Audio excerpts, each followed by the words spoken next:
தண்ணியை பார்த்தாலே பயப்படுவாங்க. ஏரோஃபோபியானா காற்று ரொம்ப அடிக்குதுன்னா அதை பார்த்து பயப்படுவாங்க.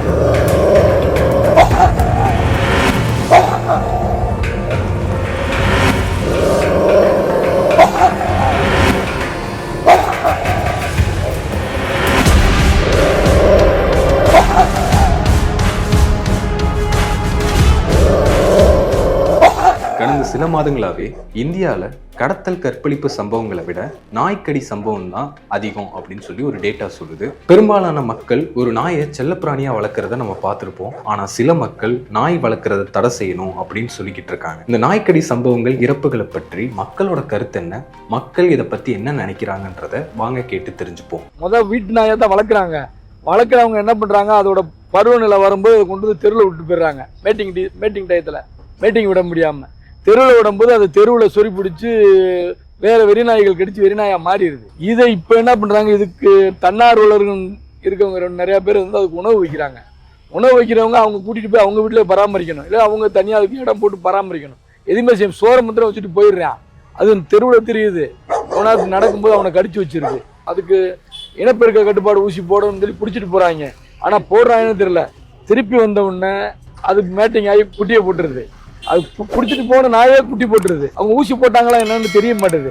அப்ப அதிகமான நாய் இனம் பெருகிருச்சு. இந்த டாக் இருக்கிறனால பாத்தீங்கன்னா ரொம்ப அந்த திருட்டுத்தனம், இந்த பாலியல் பலாத்காரம் இதுலலாம் வந்து கொஞ்சம் ரொம்ப பாதுகாப்பா இருக்கு. இந்த ஏரியால பாத்தீங்கன்னா ஒரு அந்நியர்கள் கூட உள்ள வர மாட்டேங்குது. அந்த அளவுக்கு என்னெல்லாம் கேட்டீங்கன்னா அது பெஸ்ட் தான். அந்த டாக் வந்து இருக்கிறது வந்து ரொம்ப ரொம்ப பெஸ்ட் தான். ஆனா அதுக்காக வந்து அந்த ரொம்ப வெறி பிடிச்சி கடிக்கிற நாய் இதுக்கெல்லாம் வந்து சொல்லித்து கொடுக்கலாம். ஆனா மற்றபடி வந்து எல்லா நாய்களையும் இப்படி சொல்ல முடியாது. மனித உயிருக்கு எந்த பாதுகாப்பும் கிடையாது. நாய் மிருகங்களுக்கு இப்ப பாதுகாப்பு. இவன் அந்த குரங்க விச வச்சுக்கிட்டாங்க. புலிகள்லாம் வந்து வீட்டுக்குள்ள சின்ன பாப்பா வந்து அன்னைக்கெல்லாம் தூக்கிட்டு போய் கடிச்சு போட்டு போச்சு. அதுக்கெல்லாம் என்ன வழி? ஒரு மனுஷன் சண்டை போட்டு குத்தி விட்டா 10 போலீஸ்காரங்க வந்து தூக்கிட்டு போயிடுறாங்க, அடிக்கிறாங்க, வைக்கிறாங்க. இதுக்கு என்ன வழி? இப்ப நாங்க போய் ஒரு நாய் அடிச்சு பிடிச்சிட்டு போலீஸ் ஸ்டேஷன் சொன்னா அந்த போலீஸ்காரங்க அந்த நாயை பிடிச்சிட்டா போறாங்க? கிடையவே கிடையாது.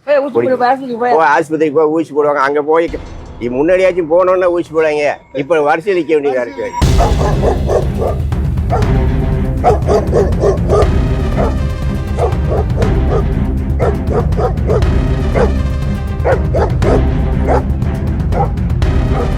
கவர்மெண்ட் ஸ்டெப் எடுத்து செயல் பண்ணு. நாய் பிடிக்க தான் அவங்க பார்க்கணும். இல்ல மாதிரி நாயை கொண்டு போய் அடிப்பாங்க, கொல்லுவாங்க. இப்போ அந்த சட்டம் கிடையாதுல்ல. இப்போ அதை வந்து என்ன புழுக்காசு மாதிரி ஒரு அமைப்பு வச்சுக்கிட்டு நாயை கொல்லக்கூடாது, அதை கொல்லக்கூடாது அப்படின்னு சொல்றாங்க. இப்போ மனுஷனத்தினால கடிச்சு சாகுறாங்க. பெரியாசத்துலேயே பார்த்தீங்கன்னா கிட்டத்தட்ட ஒரு 10-20 பேர் இருக்காங்க. நாய் கடிச்சு சித்தவங்க நிறைய இருக்காங்க. குழந்தைலாம் கடிச்சா என்ன ரொம்ப பாதிப்பு தான் வருது. மார்னிங் எதுவும் இல்லை, ஈவினிங் தான் ரொம்ப டார்ச்சலா இருக்கு. ஏன்னா ஒரு வண்டி வந்து ஒரு செகண்டுக்கு ஒரு நிமிஷம் போயிட்டு தான் இருக்குது. இருந்தாலும் வந்து கொஞ்சம் ஸ்பீடா போகல அந்த வண்டி ரொம்ப தொத்தல. அது குழந்தைகள் மேக்சிமம் பார்த்தா குழந்தைகளை பார்த்தா ரொம்ப விரட்டுது. அப்படின்றப்ப அலறி நிறைய பேர் இங்கே விழுந்திருக்காங்க. அதெல்லாம் ரொம்ப பாதிப்பா தான் இருக்கு. ஒரு நாய் வந்து ஒரு ஆள் பைக்ல போறாரு, அவர் காலை பிடிக்கும் போதுன்னா டக்குன்னு பேக்ல இருக்கிற வண்டிக்கார அவர் என்ன செய்வாரு, கொஞ்சம் டிரைவர் தான் அவர் டிரைவர் ஆகும் ஆட்டோமேட்டிக்காக பேக்ல இருக்கிற வண்டிக்காரமா மோதிருங்க. இந்த தெருவில் வந்து அதிகமாக நாய்கள் இருக்கும்போது நாய்களை குறைக்கிறது நல்லது. குறைச்சாத்தே நான் வாகனத்தில் போகிறோமோ ஈஸியாக போக முடியும். என்னையவே கடிச்சிருக்கு, 3 மாசத்துக்குள்ள ஆயிடுச்சு ஊசி போட்டுருக்கு. ஆனால் நாய் தொந்தரவு பெருந்தொந்தரவு ஏரியாவில் ஏகப்பட்ட பிரச்சனை. ஏன்னா வண்டியில் போனாலும் விரட்டுது. ஒரு இடத்துக்கு 20 நாய் 30 நாய் நிற்குது. வெளியே வர்றதுக்கே கொஞ்சம் சங்கடமா இருக்கு நைட்டில்.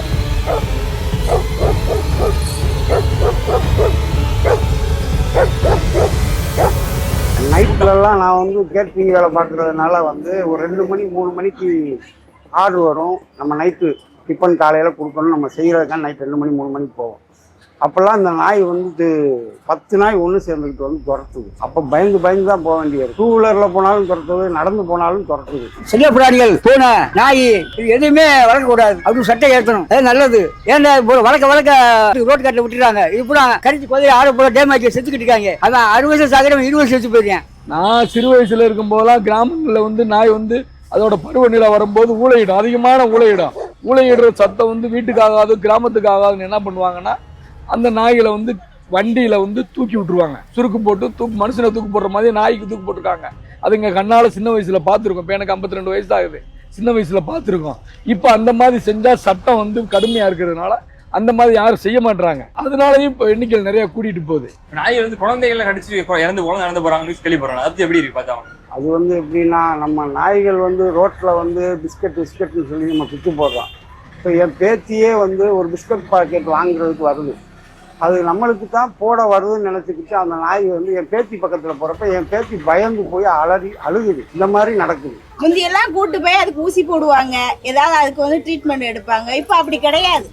வந்து பிடிக்கணும்னா கூட அது கரெக்டா பொசிஷன்ல இருக்கு, பிடிக்கிற பொசிஷன்ல இருக்கு. இருந்தாலும் பிடிக்கிறன்ற பேர் வரல, ஃபார்மாலிட்டிக்கு தான் வராங்களோ பிடிக்க மாட்டேங்கிறாங்க. ராபிஸ் எப்படிப்பட்ட ஒரு வைரஸ், அதில் நம்மளை எப்படியெல்லாம் பாதுகாத்துக்கணும், அதோட பின்விளைவுகள் என்ன அப்படின்றத முழு விவரத்தையும் நம்ம உயிர்மொழி நேயர்களுக்காக டாக்டர் பிரியா சொல்றாங்க. ஹாய், ரீசெண்டா நாய் கடிச்சு இறந்துட்டாங்க அப்படின்ற நியூஸ் நிறைய கேள்விப்பட்டிருப்பீங்க. இன்னைக்கு அதை பத்தி என்னன்னு பார்க்கலாம். ராபிஸ் அப்படிங்கிறது ஒரு ஜோனோட்டிக் வைரல் டிசீஸ். இது இன்ஃபெக்ட் ஆன அனிமலோட சலைவால இருந்து ஸ்ப்ரெட் ஆகும். எப்படின்னா அது நம்மளை கடிக்கிறது மூலியமாவோ இல்ல ஸ்கிராச் பண்றது மூலியமாவோ இல்ல நமக்கு ஓப்பன் வூண்ட் இருந்து அதுல அதோட சலைவா படுறது மூலியமாவோ நம்மளுக்கு ஸ்ப்ரெட் ஆகும். இதோட இன்குபேஷன் பீரியட் அப்படின்னு பாத்தீங்கன்னா 3 weeks to 12 weeks. Incubation period அப்படின்னா என்னன்னா, நீங்க இன்ஃபெக்ட் ஆன டேல இருந்து உங்களுக்கு சிம்டம்ஸ் வர வரைக்கும் உள்ள இடைப்பட்ட நாள் தான் இன்குபேஷன் பீரியட். இது பைட் ஆன இடத்துல இருந்து நர்வ்ஸ் மூலியமா உங்க சென்ட்ரல் நர்வஸ் சிஸ்டம் அஃபெக்ட் பண்ணும். ஒன்ஸ் நர்வஸ் சிஸ்டம் அஃபெக்ட் ஆனதுக்கு அப்புறம் இருக்கக்கூடிய சிம்டம்ஸ் என்னவா இருக்கும்னு பாத்தீங்கன்னா, hallucination, delirium, excessive salivation, hydrophobia. ஹைட்ரோஃபோபியானா தண்ணியை பார்த்தாலே பயப்படுவாங்க.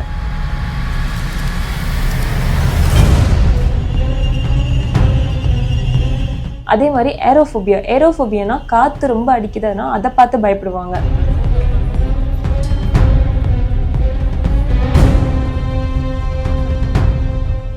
then tachycardia, muscle twitching, paralysis, then last coma and death. Once உங்க நாய் கடிச்சிருச்சு அப்படின்னா உடனே ரன்னிங் டேப் வாட்டர்ல ஏதாவது சோப் வச்சு அந்த பைட்டான இடத்த வாஷ் பண்ணிக்கோங்க. சிம்டம்ஸ் வர வரைக்கும் வெயிட் பண்ணாம உங்களுக்கு பக்கத்துல இருக்க ஹாஸ்பிட்டல் போய் ராபிஸ் வேக்சின் எடுத்துக்கோங்க. ஒன்ஸ் உங்களுக்கு நாய் கடிச்சு சிம்டம்ஸ் வந்துருச்சு அப்படின்னா இதை கியூர் பண்ணவே முடியாது. இது டெத்ல தான் போய் முடியும்.